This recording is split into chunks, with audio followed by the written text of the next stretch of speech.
कहते हैं दुनिया बनाने के 8 दिन बाद भगवान को लगा कि इस खूबसूरत से संसार को एक नायाब से तोहफे की जरूरत है। और उस दिन जन्म हुआ एक ऐसी प्रजाति का जिसे मैं और आप कैरेट के नाम से जानते हैं। तो शुरुआत हुई एक आम इंसान के शरीर को लेकर, जिसमें पहले तो हाथी जैसी हिम्मत डाली गई, उसके बाद मिलाई गई थोड़ी चीते की रफ्तार और थोड़ी घोड़े की एंड्योरेंस। लेकिन बात कुछ बनी नहीं तो डॉल्फिन और ऑक्टोपस को मिलाकर एक दिमाग बनाया गया जिसमें EQ और IQ का बैलेंस बराबर था। उसके बाद इस मॉडल को एक फ्लेक्सिबिलिटी के सांचे में ढालकर मेहनत की भट्टी में पकाया गया। अब ये सब तो समझ में आता है, लेकिन जब खुराक की बारी आई तो भेड़ बकरी का डाइजेस्टिव सिस्टम लगाया गया, ताकि अगर खाना मिले तो प्लेट पर प्लेट हजम होती रहे और अगर ना मिले तो घास फूस खाकर भी महीनों गाड़ी चलती रहे। कई दिनों की कड़ी मेहनत के बाद जब ये प्रोडक्ट रेडी हुआ तो घर जाते जाते भगवान ने अपने स्टाफ से बोला कि देखो, इसे पार्सल करने से पहले एक सोने का मुकुट पहना देना। अब इतनी रात को बेचारे कर्मचारी गोल्ड कहां से ढूंढ कर लाते, लेकिन भगवान की बात को रखने के लिए उन्होंने वाकई कैरेट को एक सोने का मुकुट पहना दिया।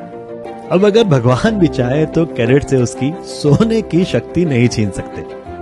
खैर, अगले दिन जब भगवान अपने इस करिश्मे को देखकर बंद बंद मुस्कुरा रहे थे तो एक स्टाफ ने बड़े डरते डरते पूछा, सर एक डाउट है, आपने कैरेट में कई जानवरों की शक्तियां तो डाल दी, लेकिन ये बेचारा इन सभी जानवरों का आपस में तालमेल कैसे बिठाएगा?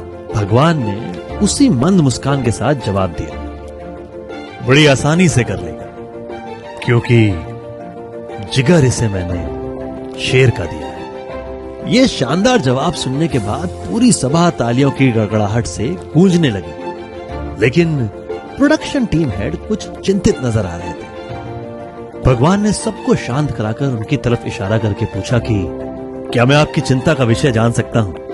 कहीं कैरेट में कोई कमी तो नहीं रह गई? निर्माण प्रमुख ने बड़े विनम्र स्वर में बोला कि सर, कैरेट तो A1 क्वालिटी रेडी हुआ है, इसमें तो कोई दो राय नहीं है, लेकिन एक कैरेट से दुनिया का क्या होगा?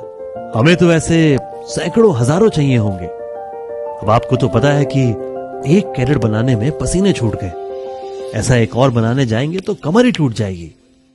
ये सुनकर भगवान अपने सिंहासन से खड़े हुए और सभा के बीचों बीच आकर कहा कि सही कहा आपने, जरूरत तो पड़ेगी, लेकिन हम नहीं बनाएंगे, ये काम अब कोई और पूरा करेगा।